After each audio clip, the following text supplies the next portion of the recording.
መሐመድ ከኩሽ ሚዲያ ጋር ትላንትና በአፋን ኦሮሞ ቃለ ምልልስ አድርጓል። 2 ሰዓት ተኩል አካባቢ የፈጀ ቃለ ምልልስ በቀረበው መረጃ ላይ በኦሮምኛ የተናገረው ወደ አማርኛ ከና አንድምታው ተቀይርላችሁ ነው እያቀረብኩ ያለው።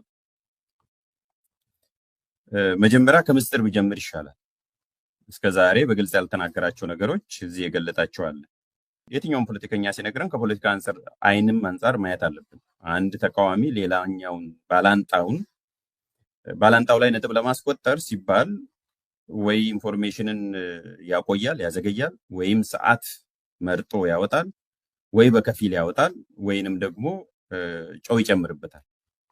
ይሄንን እንደተጠበቀ ሰው ይሄን መነጽር ያዙና ፖለቲካ ስለሆነ ይሄንን መነጽር ያዙና ፖለቲካ ብቻም ሳይሆን ኢትዮጵያ ፖለቲካም ስለሆነ እንደ ምስጢር የተናገረውን ልንገራችሁ። ከሰሜን ጦርነት በፊት ማለትም ከ2020 በፊት አብይ አህመድ የአማራና የኦሮሞ ኤሊቶችን ሰብስቦ ነበር ይላል። ከጦርነቱ በፊት ልክ ጦርነቱ ከመጀመሩ 5 ወራት በፊት በዛ ስብሰባ ላይ እኛ ኦሮሞዎችን ሌላ ክፍል አስቀምጦ መጀመሪያ የአማራ ኤሊቶች ጋር ሄዶ ውይይት አደረገ ይላል። ውይይት ሲያደርግ ሩቅም አይደለም፣ እኛም እንሰማዋለን፣ ከጎንን ያለ ነው። ውስጥ ያሉ ሰዎችም የነገሩን እኛም የሰማነው ነገር ቢኖር እኛ ጋር እነሱ ጋር ሄዶ እኛን ያማ ነበር። እነኚህ ጽንፈኞች፣ እነኚህ ዘረኞች፣ እነኚህ ሀገር ለማፍረስ የተነሱ መንግስት እንዳይረጋጋ የሚሰሩ እና ወዘተ እያለ ያማል። ወዲያውኑ 10 ደቂቃም ሳይቆይ እኛ ጋር ሲመጣ ደግሞ ቅድም እኮ እነኚህን ሰብስቤ እየተጫወኩባቸው ነው ያለው፣ እነኚህ የትም አይደርሱም፣ ይራገፋሉ፣ በጥቂት ጊዜ በኋላ አራግፋቸዋለሁ ብሎ እኛ ጋር ደግሞ የአማራን ኃይሎች አንድ በአንድ ስማቸውን እያነሳ ሲያማ፣ ሲያጣጥል፣ ሲያብጠለጥልና ሲሳደብ ነበር ይላል። ይሄንን ከጦርነቱ በፊት ነው ያደረገው። ስለዚህ አብይ ወደፊትም አንድ ወጥ የኦሮሞ ኢሊትን ወይም ልሂቃንን ሰብስበ ብሰጠው በማግስቱ ማፈራረሱ አይቀርም። ምክንያቱም አንዱ ጋር እየሄደ የማማት በሽታ ስላለበት አባዜ ስላለበት ያንን ያደርጋል። ዞሮ ዞሮ ለየብቻችን ሰብስቦናል፣ ሰብስቦም ይሄንን አድርጓል የሚል ነው። አንደኛው የተናገረው መጽሐፍ ውስጥም የማይገኘው ምስጢር ይሄ ነው። ሁለተኛ ከአጫሉ ግድያ ጋር ተያይዞ አንድ ተጨማሪ ምስጢር አውጥቷል። በውስጥ ወይም ከሌሎች ሰዎች ጋር እሱ በሚያወራውን አይደለም ማወራችሁ፣ በአደባባይ በቃለ ምልልስ መልክ የተናገረውን ብቻ ነው። ይሄም ሃጫሉ ሁንዴሳ ሞቶ ገና ሬሳው ራሱ ሳይመረመር ወደ ሆስፒታል እንኳን ሳይወሰድ የመንግስት ባለስልጣናት ሁሉም በሚባል ደረጃ በአካልም የመጡ ስልክም እየደወሉ የነገሩኝ ሃጫሉን የገደለው ወያኔ ነው ብለህ ለጥፍ ሲሉኝ ነበረ ይላል። ሃጫሉን የገደለው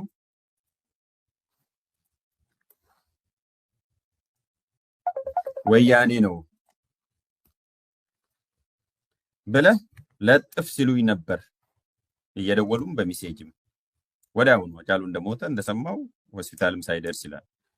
ይሄን ከዚህ በፊት ያላለው መጽሐፍ ላይም በየትም ቦታ የማታገኙት በትናንትናው ቃለ ምልልስ ላይ የተናገረው ሁለተኛው ምስጢር ነው።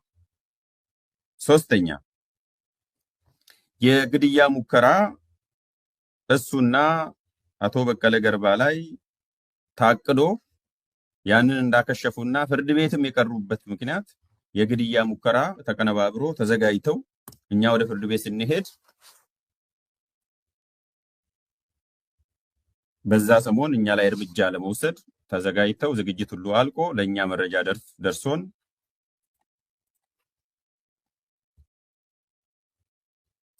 አክሽፈነዋል። መጀመሪያ የግድያ ሙከራ የታሰበው እኔና አቶ በቀለ ጀርባ ላይ ነው። ከዛ የግድያ ሙከራ አመልጠናል ይላል። ይሄም በትላንትናው ቃለ ምልልስ የተናገረው ሶስተኛው ምስጢር ነው።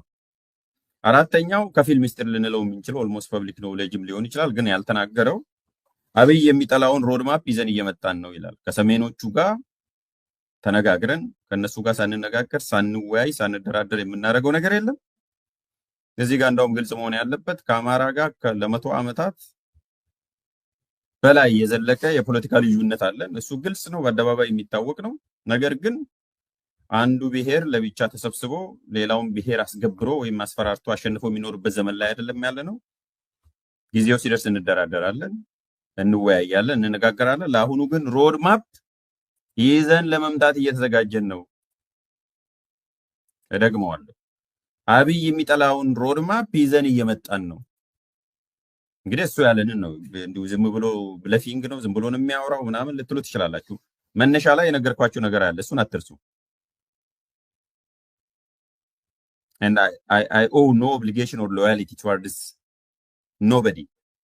አራተኛው ሚስጥር ሮድ ማፕ ማለትም ከሰሜኖች ጋር ተነጋግረን ይዘን የምንመጣው ፖስት አብይ ደግሞዋለሁ፣ ፖስት አብይ ሮድ ማፕ ይዘን እየመጣን ነው ይላል።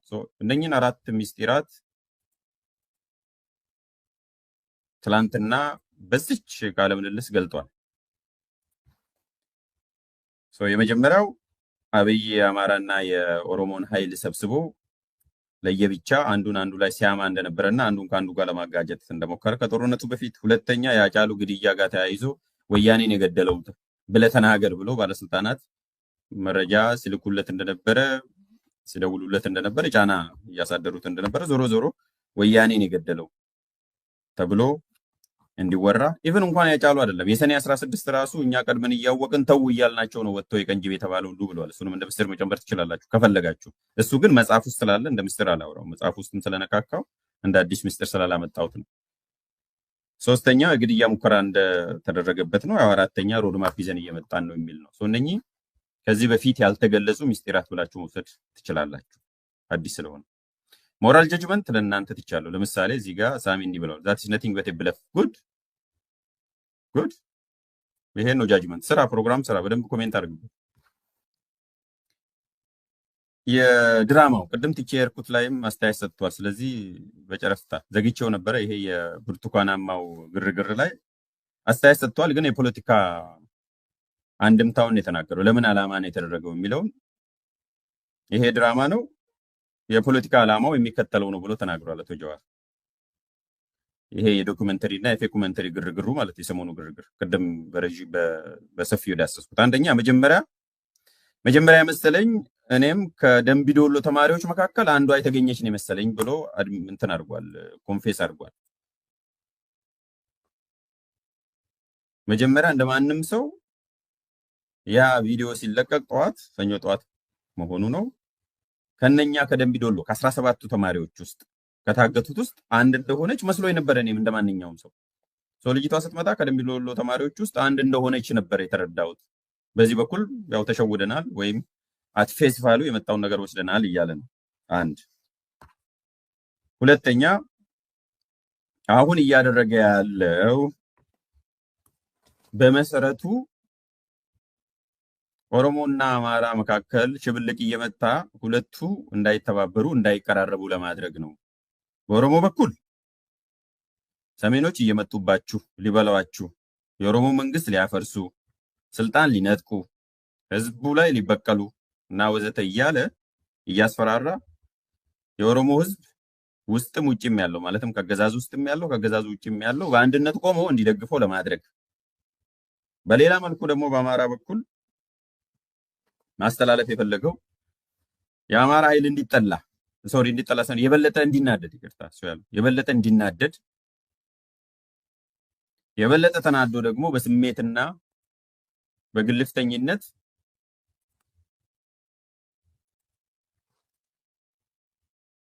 የኦሮሞ ኃይል ላይ እንዲዘምት። ከዚህ በፊትም የደምቢዶሎ ድራማ ሲሰራ እንደዛ ብሎ ነው የሚያምነው። እሱ የደምቢዶሎ ድራማ ነው ብሎ ነው የሚያስበው። ማለትም ያኔ ራስ የታገቱት መንግስት ያደረገው ድራማ ነው ራሱ ያደረገው ነው ብሎ ነው የሚያምነው። ያኔ የኦሮሞን ስም ለማጥፋት እንደተጠቀመው ሁሉ አሁን አማራን የበለጠ ለማናደድ ለሁለተኛ ጊዜ ለመሸወድ እየፈለገ ነው። በአማራ በኩል የአማራ ኃይል የበለጠ እንዲናደድና ኦሮሞ ላይ በሀሳብም በሌላ መልኩም እንዲዘምት እንዲያጥላላ ዘመቻ እንዲከፍት። በዚህ መሃል ላይ አብይ መደነስ ይፈልጋል በዚህ ሁለቱ መካከል ነው ያለው። ሸኔ ማለት እና ጽንፈኛ ማለት ደግሞ ኮድ ወርድ ነው። ሸኔ ማለት አማራ ማለት ነው።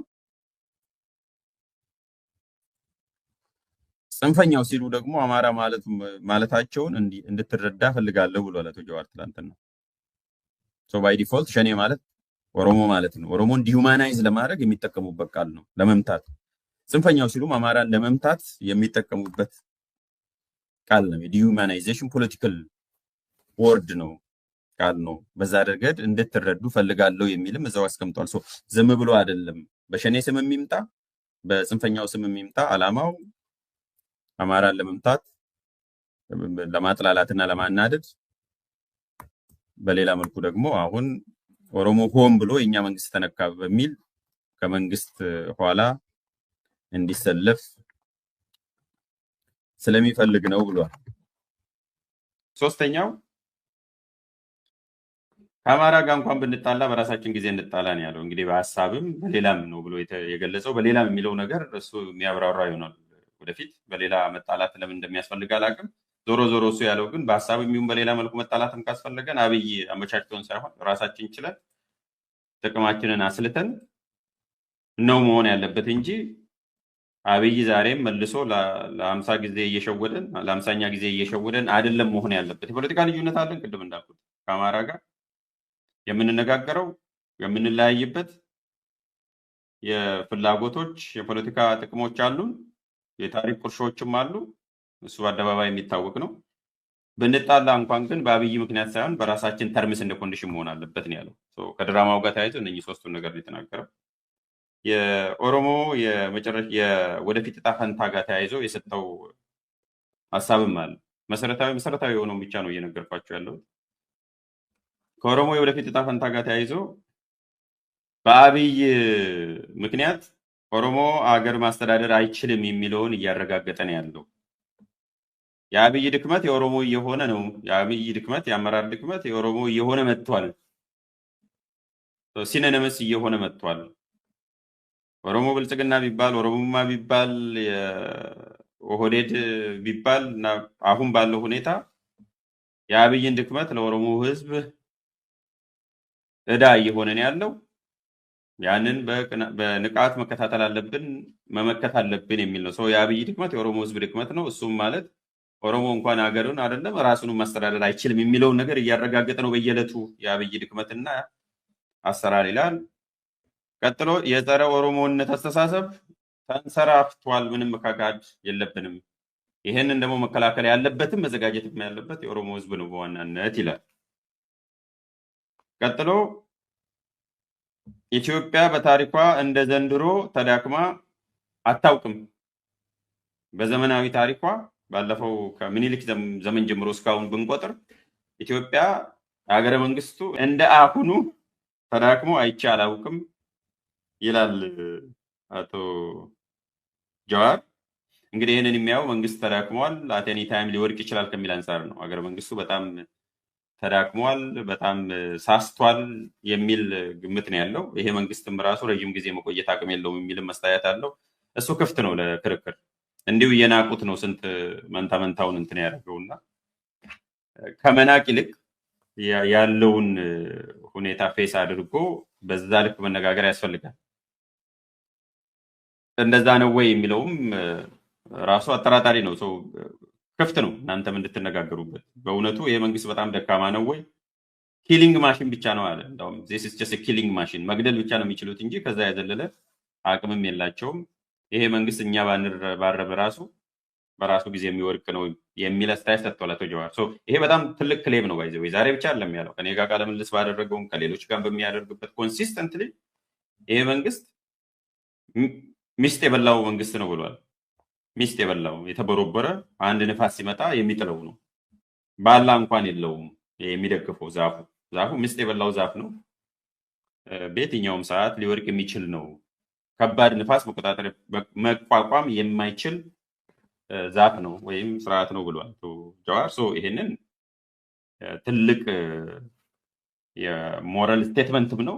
ከዛም አልፎ ደግሞ በማስረጃም መሞገት የሚቻል ጉዳይ ስለሆነ ክፍት አድርጌ ልሂድ። ግን አቶ ጀዋር እንደዛ ነው ያሉት። ሶስተኛ አሁን ያለው ሙስና አይደለም። ሙስና ብላችሁ ስም አታጥፉ ብሏል። ሙስና አይደለም አሁን ያለው ሙስና ሳይሆን ብልግና ነው።